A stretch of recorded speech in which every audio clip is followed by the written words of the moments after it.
Bonjour Kevin, bonjour à toutes et à tous. J'aimerais partager avec vous aujourd'hui une réflexion par rapport à Noach. Noé, c'est le nom de la paracha que nous lirons Shabbat prochain et on nous parle de ce personnage déjà dans la fin de la paracha la semaine dernière, la fin de Bereshit, où on nous dit que quand il est né, on a dit, celui-là va amener la consolation.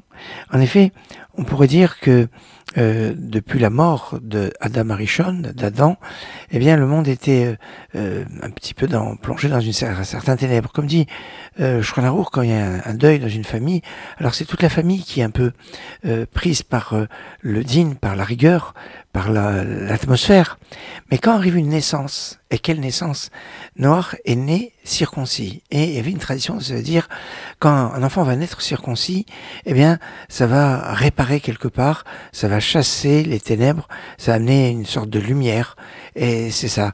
À la naissance de Noé, donc des choses ont changé. Jusqu'à Noé, on travaillait la terre à main nue. À partir de Noach, nous dit le Midrash Tanhuma, on a commencé à utiliser la charrue, utiliser des outils, et pas à travailler la main à main nue. D'ailleurs, les mains ont changé depuis l'époque de Noach. En effet, jusqu'à Noach, les mains étaient palmées.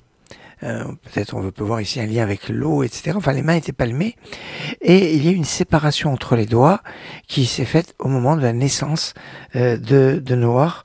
C'est ce que nous explique le Midrash Avkir et le Seder Hadorot de ce passage. Alors, peut-être pour ne pas entendre des choses qu'on ne doit pas entendre, pour pouvoir mettre son doigt dans l'oreille pour ne pas entendre, mais il peut avoir aussi d'autres fonctions, bien évidemment, et d'autres interprétations.